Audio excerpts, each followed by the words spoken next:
We love. Um, Hello, everyone. Welcome to the 2015 Global Dialogue on Waste. We're very proud to be organizing the Global Dialogues on Waste for the third year consecutively. And as part of the 2015 Global Dialogue on Waste, we'll host a panel discussion every Wednesday until the end of December. And today it'll not be a panel discussion, and I'll get back to that later.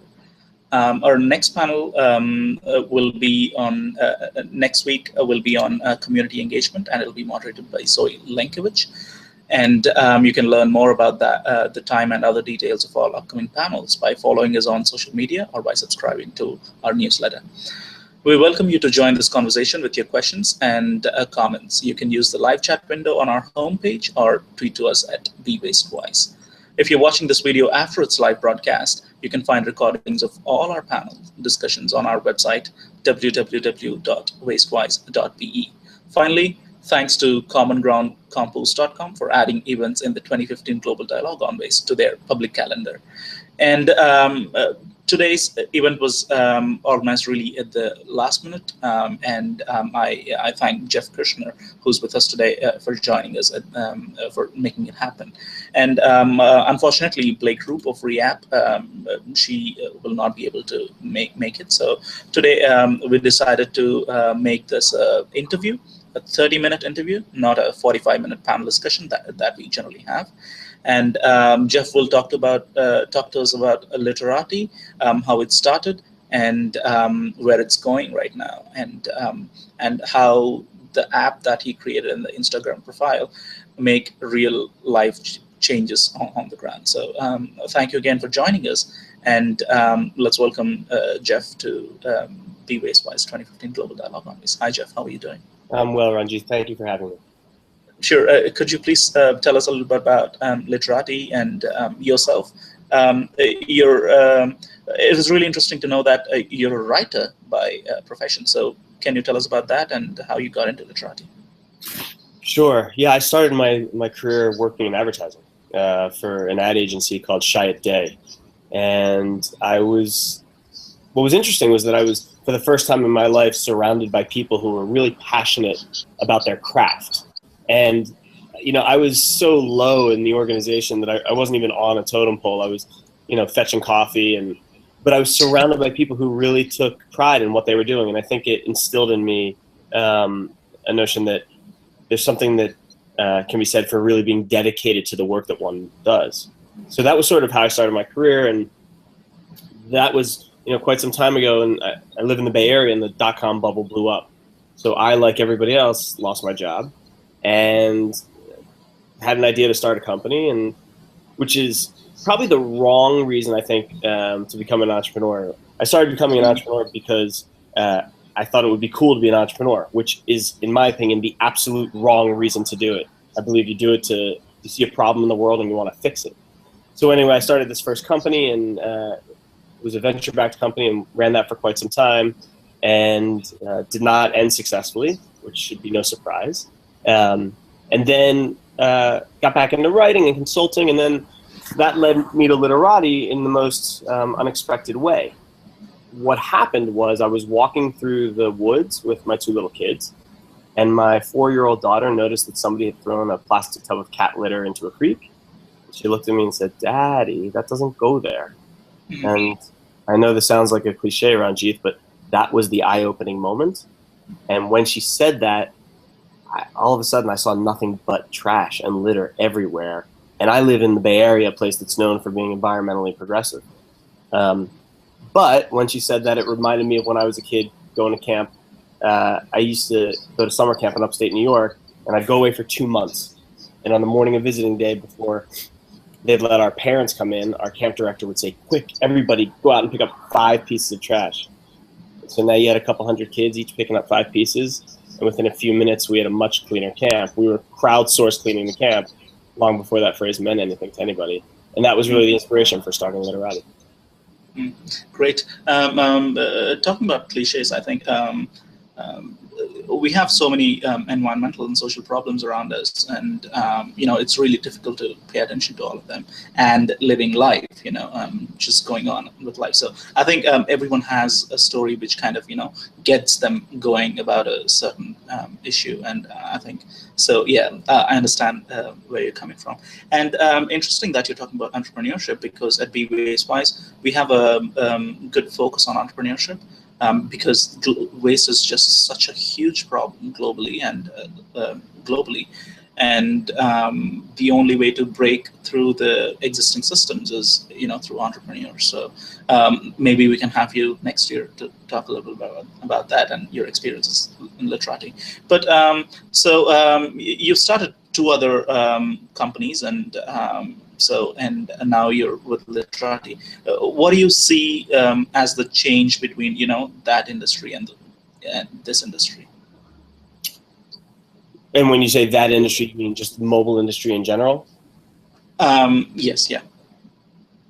I actually see quite a few similarities.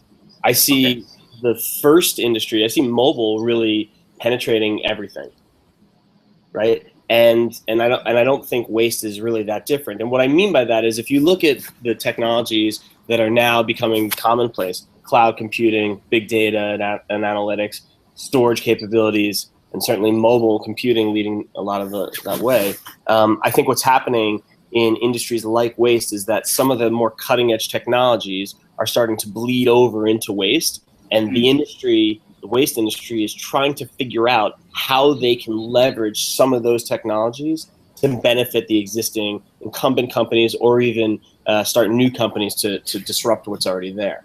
I see a lot of similarities. And to be honest, Ranjit, I haven't really, I don't have a history in the waste industry, which I think is both a blessing and a curse. So it's a blessing because there's plenty that I don't know, meaning I don't know what I don't know. I'm not held back by some of the things that have been in existence for so long, but at the same time, we have a lot to learn because we're so new to it. Mm-hmm. That's very interesting. Mobile is new, and I think what you spoke about was one of the reasons why we wanted to have this panel. This was supposed to happen last month, but due to different reasons, we're having it now. And mobile has really penetrated everyone's lives, and I mean, in countries like Nigeria and India, people don't have access to water or sanitation, but they have a mobile device with them. I mean, it just gives us one good way to connect people around the world. So that's wonderful to see how waste industry is trying to understand how they can leverage this. But it's also it is also I think I'm sorry, I'm blanking out. But can you talk a little bit more about what you're doing on the ground? I mean, I know that you have a grant from Alameda, and then yeah, sure. And maybe it'll be helpful if I'll explain how Literati, what happened after I took this walk in the woods, because that can set up a context for how mobile became part of this. So I took a photograph of a cigarette butt, and let me set the stage. I was never an active environmentalist. I was a writer, and I had these other two mobile companies. So I live in the Bay Area, so therefore, by nature, we compost in our home and recycle, and we do a lot of those things, and that's just sort of the culture here. But personally, I was not really an active environmentalist. Anyway, I took a photograph of a cigarette butt on the ground, and I used Instagram to take that picture just because it was on my home screen. There was no other reason. And then I took another picture and another picture, and I picked up all the litter that I photographed, and I threw it out or recycled it.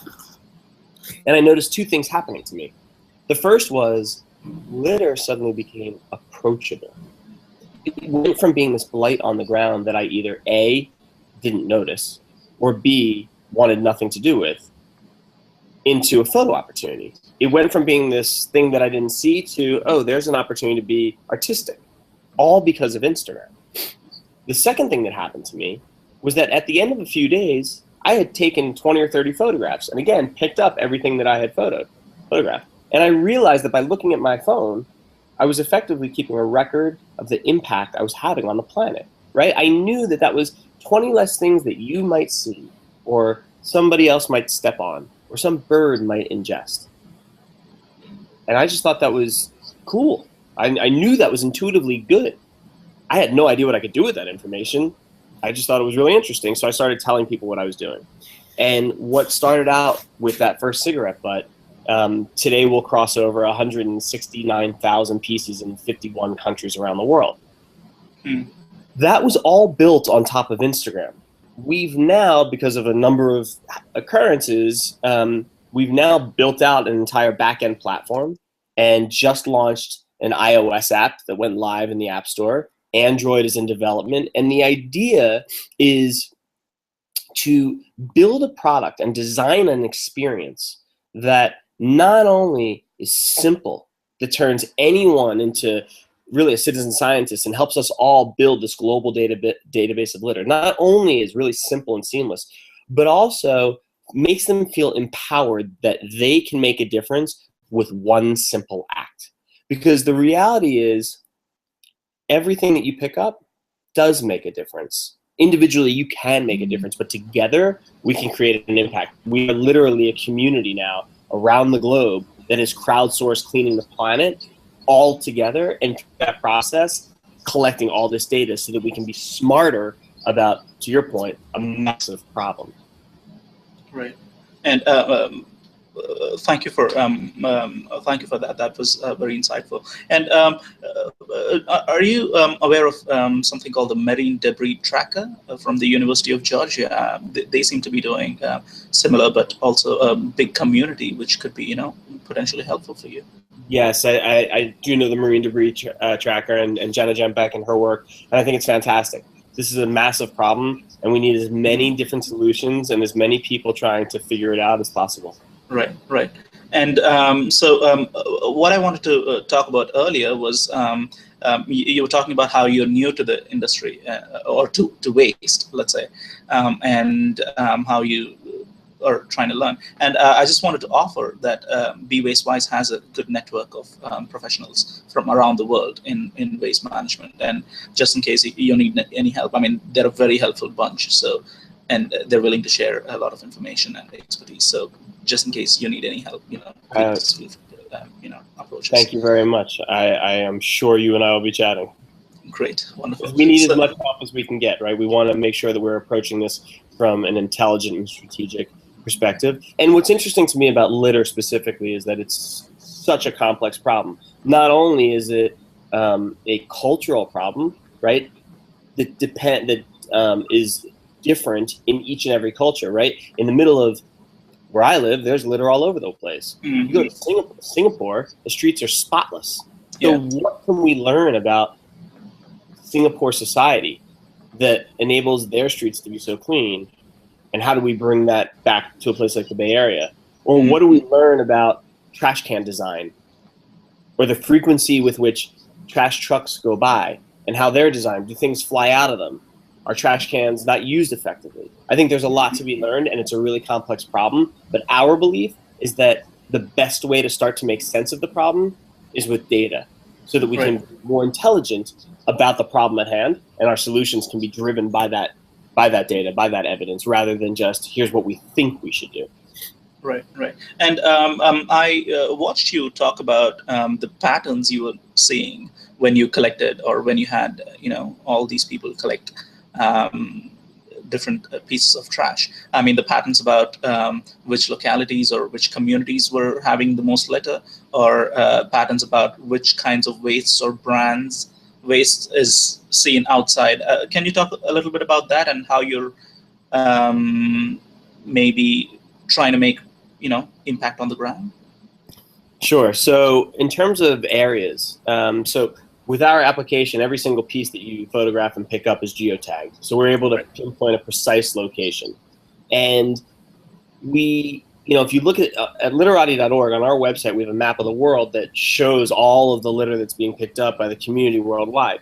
It's really an impact map. And actually, that's how we discuss it. It's the impact of the community. So I'm hesitant to say that one area is more littered than another.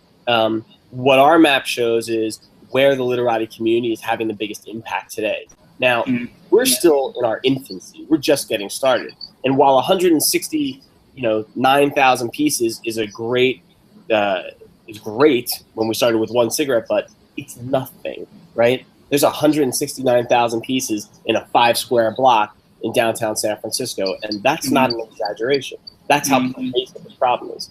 So I think as we begin to collect data at scale, and as we begin to really get to a sample size that is statistically significant at a global level, we'll start to be able to understand more about which communities have bigger blight problems than others. So that's about locations. In terms of brands, we also have a list of the most commonly found brands on our website, and brands and products. So, and the brands that you'll see really will come as no surprise. It's, the consumer packaged good companies. It's the stuff that you find in convenience stores. So companies like Marlboro or Wrigley's or Trident or Red Bull or Swisher Sweets. There's also the companies that are, fast foods, Starbucks and McDonald's and Taco Bell. And I think that it represents, there's so many interesting ways you can look at the data. And, does it represent just what our community is seeing most often? Does it represent what's actually, what are the biggest contributors? The truth is, I don't know.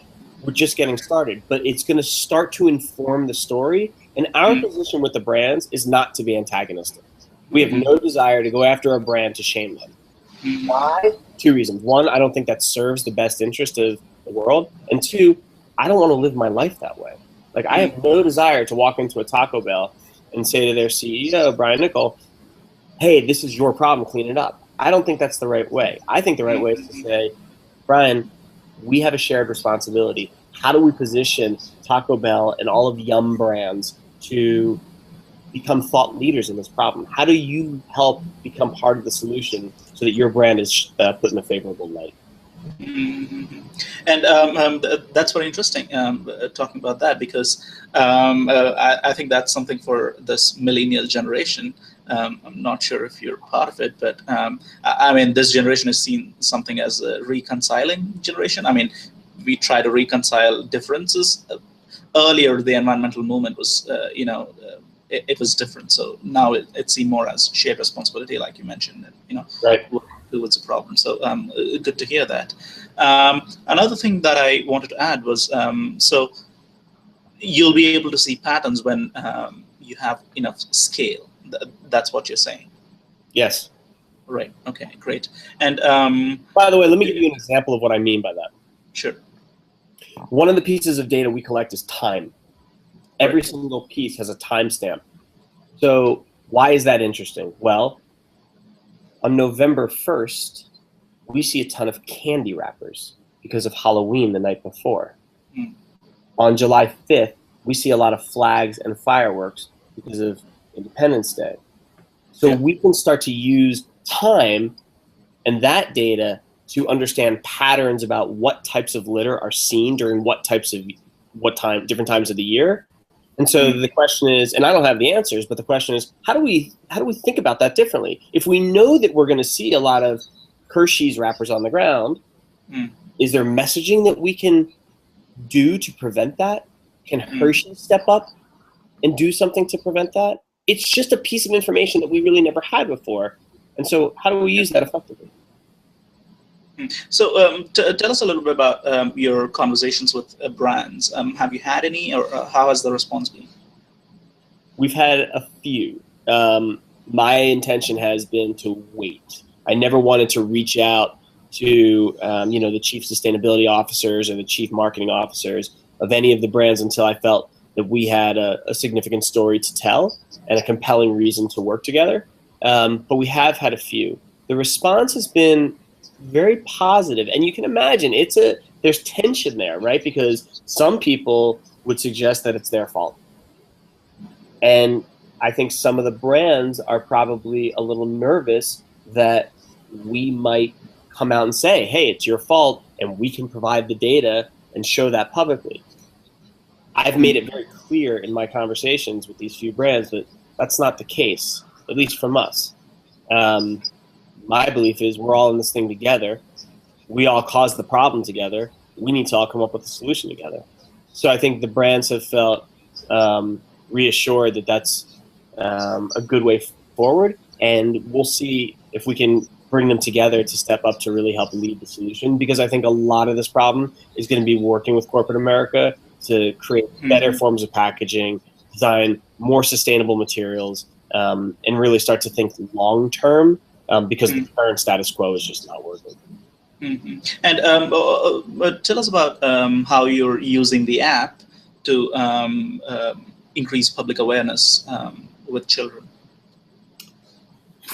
Well, we just launched essentially the MVP of the app, the minimum viable product. So right now, it's not really generating awareness outside networks. You know, Instagram is, we're still collecting all this data from Instagram, and that obviously creates tremendous awareness. But within our application itself, right now, it's just about making a simple experience. Take a photo, add a hashtag, and you're done, right? And you can collect a ton of litter very quickly. One of the advantages of the Literati application over the Instagram experience is that Instagram only allows you to upload one photo at a time. We allow you to upload as many as you want with one click. And we can own and design the right user experience. Eventually, to answer your question, Ranjit, we'll start thinking about how does that potentially tie into external social networks, right, to help spread the word. Specifically with children, we're doing a ton of work with schools.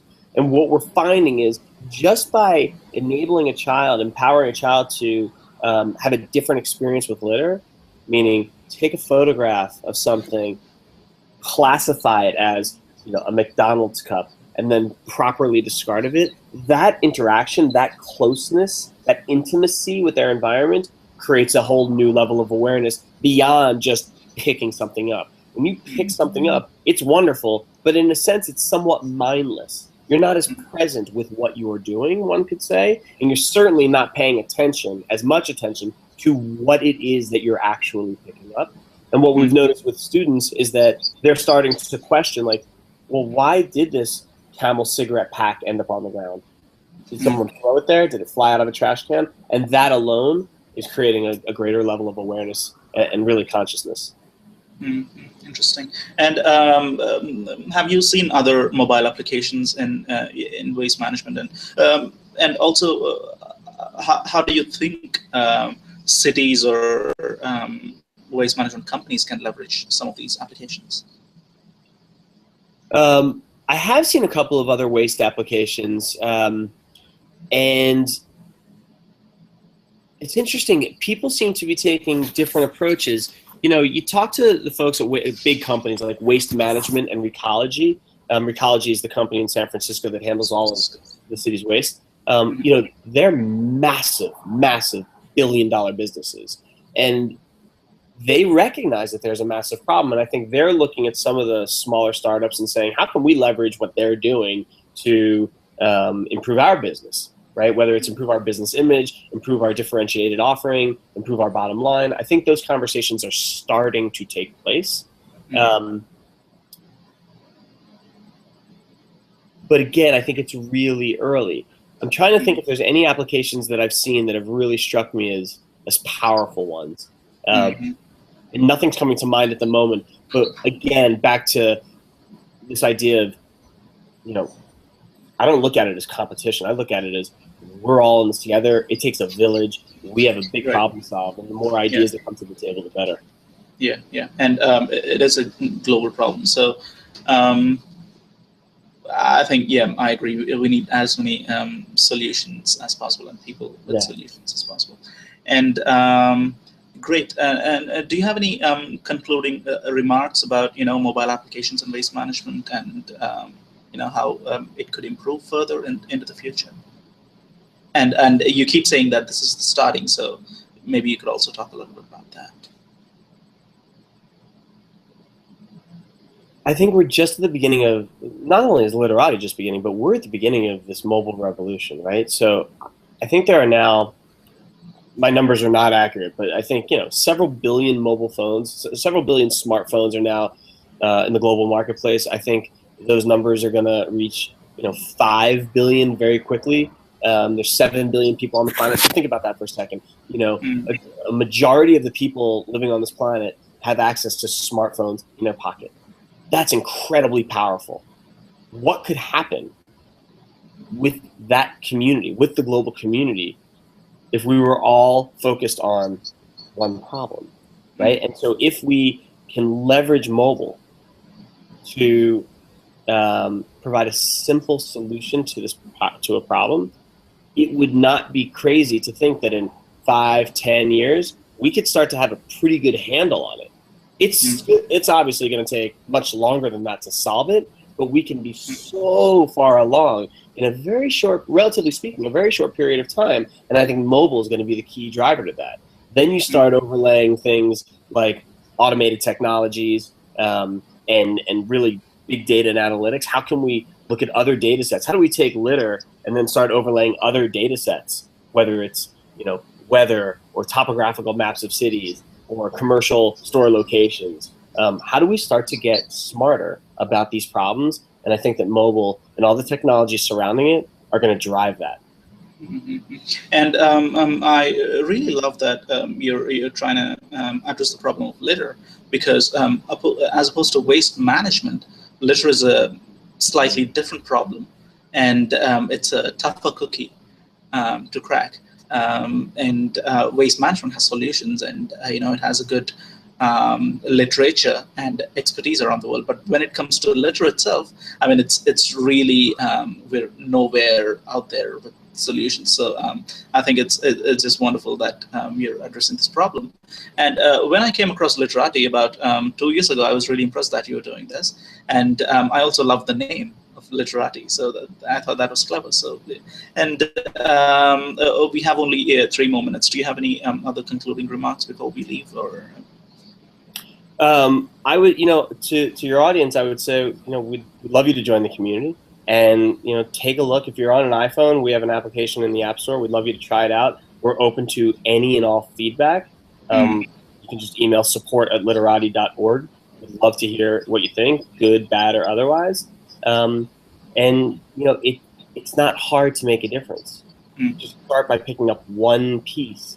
And I think you'll see not only is there the external factors of you're helping to clean the planet, but intrinsically, you feel pretty good about making a difference in the world. So that's what I would offer. Great, wonderful. And before we leave, I also wanted to mention 2 other organizations, which is one is Let's Do It World. Let's Do It World. I think they organize a lot of beach cleanups around the world, and they're a very vibrant community. So that could be one thing that you could tap into. And the second one is Trash on Your Back Challenge. I mean, it started in California, and the challenge is you carry your trash on your back for 5 days, so that you actually understand how much trash you're creating. But that's also a very interesting idea of reducing consumption, but also getting more intimate with what you're throwing away. So these 2 communities, I think there's a good overlap for you to tap That's into. great. There's a lot of wonderful organizations and a lot of really inspirational people who are trying to create awareness and come up with solutions to this problem. So, and those are 2 excellent ones. Great. And one more thing, I'd also suggest you look at the Re-app. Not just you, but everyone else in the audience, to look at the Re-app by Blake Rupe. They've done some good work too, and I think it could be helpful. So thank you again, everyone, for joining us today. And if you're watching this after the live conversation, please find all recordings at www.wasteminds.be. Thank you again. Jeff, thanks for joining us. My pleasure, Ranjit. Have a great day.